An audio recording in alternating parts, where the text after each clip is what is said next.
Welcome to day 7 class. It's the last class for this lesson. Okay, yesterday we started about the colonization of Nigeria.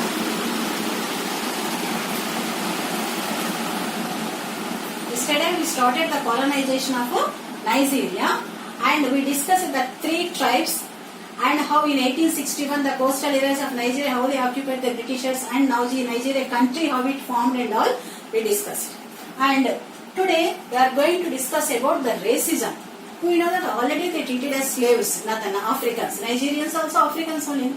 And racism, black-white difference became more in the British rule. And black people suppressed a lot and no permission for them higher educations and all.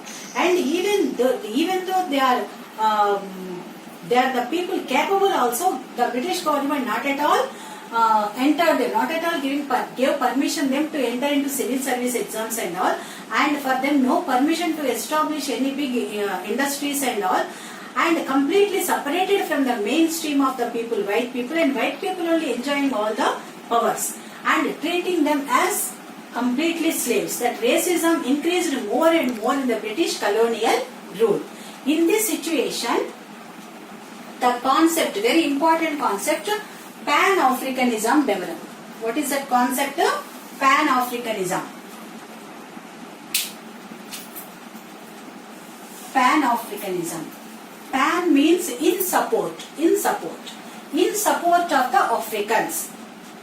This concept was introduced by mainly the main person, the person behind this concept, Pan-Africanism, is named Kwame Nkrumah. Kwame Nkrumah, he was a freedom fighter, belongs to country Ghana. Okay, what is this Pan-Africanism? Pan means support. So, support the Africans. That is the main aim of Pan-Africanism, is to unite all the Africans, irrespective of the tribe, caste, religion or country. All the Africans in the world. Unite all the Africans irrespective of the caste, religion and country. So, this is the main aim of Pan-Africanism. And for which purpose they have to unite? To abolish the racism and to get equal importance for them and dignity of life for them. Liberty, dignity of life and equal rights to get for Africans also. Completely end the racism and all.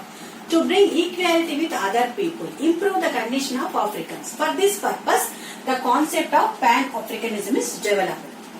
And after that, what happened here? One more new Pan-Africanism and Pan-Nigerian, the Nigerianism, or we can call Nigerian nationalism. One more concept here, Nigerian nationalism.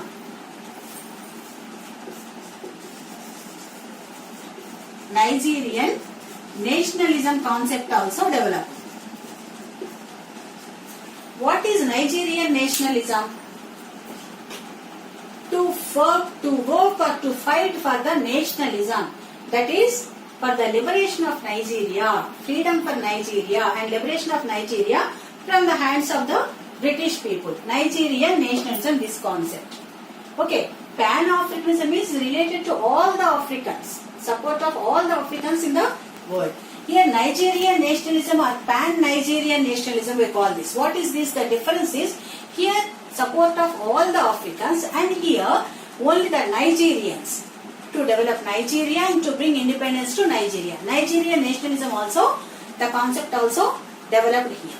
So in this already we discussed the north part, the northern tribe Hausa Fulani, they are uneducated people and no education, nothing, they followed only traditional old techniques, old methods and all. Old methods, their life also completely filled with superstitious beliefs and old methods. And little bit southwest, southeast, these two are better. Why? Because little bit education developed in that area. First these two, up to 1939, southeast, southwest combined only these people. And no fightings and no disputes between them. But British's policy was then a famous policy, divide and rule policy. So they divided southeast and southwest. So that's why what happened, the conflict started between these two also. Igbo and Yoruba tribes also, the conflict started. Already north side people, they are not at all good relations with southeast, southwest. Now what happened here? In order to stop the Nigerian nationalism or Nigerian nationalist movements or freedom movement, what they did? They created differences among the three groups of Nigeria. So this, what was the idea of British people? These three groups, they will fight among themselves. They will forget about Nigerian nationalism. They can rule Nigeria and they can exploit Nigeria.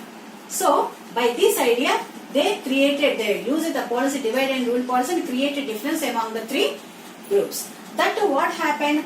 Development is more when compared to north, southeast, southwest areas, development more. Why? Because education is there here.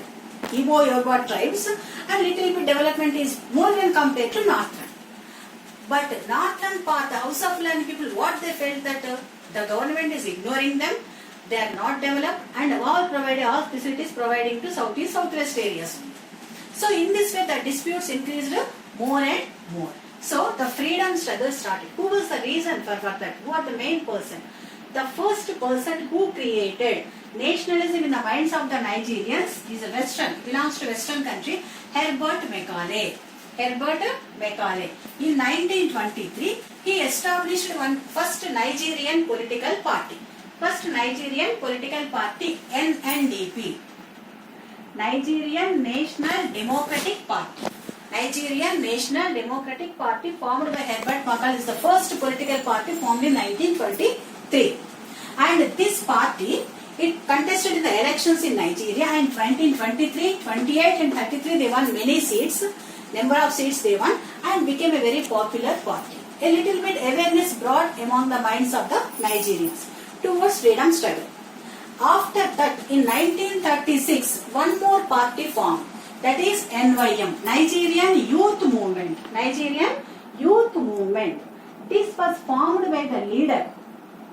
He was a military leader actually, but he fought for the Nigerian nationalism. His name, Nnamdi Azikiwe. Nnamdi Azikiwe. So, he formed Nigerian Youth Movement in 1936. And he gave military training to the party members and all, and he also became very famous. He got very good reputation among the people. After that, what happened? Both this NNDP and NYM, they are working for the same purpose. The purpose is to bring freedom to Nigeria. That's why what they decided. They decided to combine these two, NNDP and NYM, to combine these two, NNDP and NYM, and they combined it. NNDP and NYM combined these two organizations in 1944, and they formed a new party, NCNC. They formed a new party, NCNC. That is National Council for Nigerians and Cameroons. National Council for Nigerians and Cameroons. It formed in NCNC formed in 1944 by the combination of NYM and NNDP. And Azikiwe, he became a strong and powerful leader, and he gave military training to the party members and all. And in this situation, what happened? Second World War. 1944 is Second World War period, that is. 1945 Second World War completed because British was busy in this period. 1945 Second World War finished, and the Nigerians, the African people, particularly the Africans and the Nigerians who participated in the Second World War in the side of the British. Actually, they are under British rule. Nigerians compulsory they have to participate in the side of Britishers only. So in the British side they participated, and after the war they came back. They came back and they were inspired. They were very much inspired by the nationalist movement or freedom struggle, and they also joined hands with these people. They also joined hands with the freedom fighters and all, and they also started by them. They also helped for the rising of this national movement in Nigeria. Then what happened? Already Britishers created the difference among the three groups. Here, now, to get freedom, all the aim of all the three groups same only, to get freedom. The North, different organizations formed for the purpose of achieving independence. That is, in the northern part, House of Fulani, they formed one organization Northern People's Congress. They formed an organization, Northern People's Congress. And eastern part, southeast part, they formed NCNC. Already it was formed, National Council for Nigerians and Cameroons. And in the west part, Yoruba tribe, they formed one more group, AG, Action Group. Action Group. So three groups, three tribes, they formed separately three organizations. But all are working for the same purpose, that is the freedom of Nigeria. For the freedom of Nigeria. So finally, by the pressure of all the world countries and all, and UNO pressure and all, whatever it may be, and the work of and the revolt of the struggle and the revolt of these organizations and all, finally Nigeria achieved independence in 1st October 1963. Nigeria achieved independence 1st October 1963. But that they were not able to form a democratic government here. Why they were not able to form democratic government? Already Britishers created disputes are there here. So they got independence, okay. But no unity among the three groups. There was no unity among the three groups. Here the twin task they have to follow. Nigerians, they face a twin task. One is independence they have to get. Another one is they have to develop the unity among the three groups. So without, there was no unity there. That's why to get powers and to get the supremacy of Nigeria, these three groups, North, Southeast, Southwest, they started fighting among themselves. That led to a civil war. The civil war was called as Biafran War. The civil war was called as a Biafran War. Though they got independence, democracy not formed because of the disputes among the three tribes. So civil war, Biafran War. Civil war means among the people, the war started. By taking this an advantage, military occupied the power. And military rule established in Nigeria. Military rule established in Nigeria. In this situation, what happened? In 1950, before independence only, in 1950, oil reserves were found in Nigeria. Oil reserves. Oil reserves were found in Nigeria in 1950. When for oil, lot of demand is there. So the European countries, they started entering into Nigeria to extract the oil resources. And here what happened, all the European countries, first only they made a plan, they conducted a meeting and they made an agreement that all the countries, European countries, they form one organization, that is Dutch Shell Company. They form one organization, Dutch Shell Company. So all the Europeans under the leadership of Dutch Shell Company, they enter into Nigeria. Dutch Shell Company. So under the leadership of this Dutch Shell Company, they all enter into Nigeria. And they took the permission to extract the oil resource and all. They have to take the permission of military rulers and they have to take the permission of rulers at that time. So the military and all which are there here, and the military and rulers who were there at that time, they took the permission from them. They took the permission because what they said that by selling the oil, extracting the oil and by selling the oil reserves, the profits, they promised to give share of the profits to the rulers. So the rulers also accepted that. They gave permission to extract the oil reserves in Nigeria. So by this what happened? A reckless extraction of oil reserves started in Nigeria by the European companies. So they started drilling the land and continuously reckless, carelessly they extracted the oil. By that what happened? Who became sufferers? The local people, Nigerians, they suffered a lot. And for drilling purpose to do as labor work and all, they used the local people. And the profits and all what they are getting, they are distributing. That is, the rulers and the European companies, they started distributing. But what about what these people will get, the local people? Actually, the property belongs to local people. They are the local native people of Nigeria, but they not got anything. And the Europeans only, mainly they have taken, and military rulers also helped them to get the share in that. And because of the careless and extraction of oil resources, the ecosystem of Nigeria destroyed. Nigeria, number of mangrove forests are there. Mangrove forests. So because of the reckless extraction of the oil, what happened here? The oil spillage taken place, and the oil it came out and it spread into the land and the roots. It enters into the roots, and the roots absorbed the soil, oil and all. Oil patches entered into the roots and all. By that, the root level onwards, completely the trees and all they destroyed and completely. It goes 5 to 10% mangrove forest destroyed by the oil lizards which enter into the roots. By that 5 to 10% mangrove forest systems completely destroyed. And not only that, the lakes, the small lakes, ponds, the small rivers, which are the water resources, drinking water resources for the people of local people Nigeria. Even in that oil also, in that water also, the oil patches. Wherever you see on the water, oil patches they observed everywhere. Because of that, what happened? Because of the reckless extraction, what happened? The oil spillages came out and it deposited on the water. And that water only the people of Nigeria has to use. The local people has for drinking purpose, for everything, that water only they have to use. There is no other option for it. And because of these oil patches and all, the water completely contaminated. And by using that water, the drinking purpose and all, the people of local people, Nigerians, they got number of diseases. Immediate effect they know not shown, but in future they got cancer and other diseases also, deadly diseases they got. And so many injured, so many died also. So many injured means I know so many got diseases and so many died. So who suffered? The resources, the reserves belongs to native people. They not got any profit or benefit by that. What they got in return?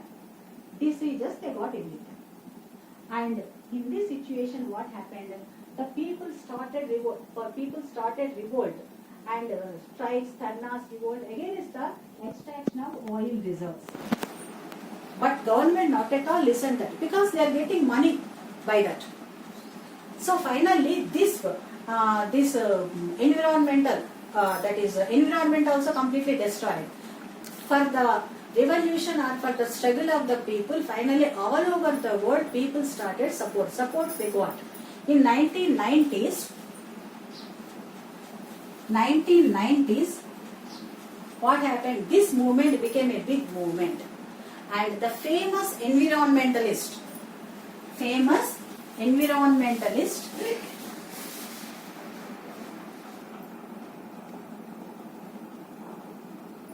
in 1990, the revolt of the people against the natural use, against the extraction of oil reserves, it turned into violent also. And famous environmentalist belongs to Nigeria.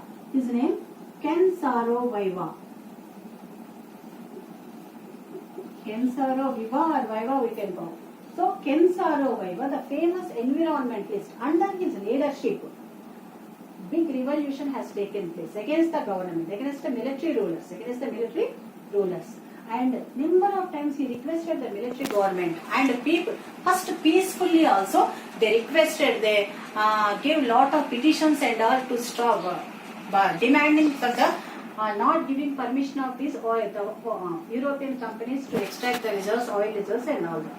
But what happened? The military rulers not at all taken all these things into consideration, and they continued like that. And finally, when this movement became more and more, even world countries also, they gave warning to the rulers, military rulers of Nigeria, UNA and all, they gave warnings and all that. But finally what happened, the Nigerian rulers, military rulers, they were unable to suppress the revolution, and they gave punishment to the leader, environmentalist Ken Saro-Wiwa. Which punishment they gave? Death punishment. So in 1999, in spite of the protests all over the world by the organizations, countries and all, the military rulers of Nigeria, they hanged Ken Saro-Wiwa. By his death, the situation became worse in Nigeria, and lot of tensions and lot of problems, tension created there, and situation became worse and lot of violence taken place. But after that what happened? Slowly the situation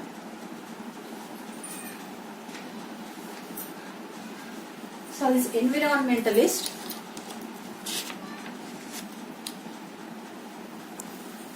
he was executed in 1990, not 99. He executed in 1990. After 9 years, by the revolt of the so many sacrifice of so many people and all, in 1999, elections conducted in Nigeria and democratic government formed in Nigeria.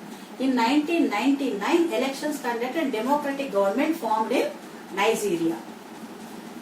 But still, that the democratic government working, but still they are facing problems. Still they are facing the problems and still they are suffering in Nigeria. Problem 100% not solved, but democratic government formed.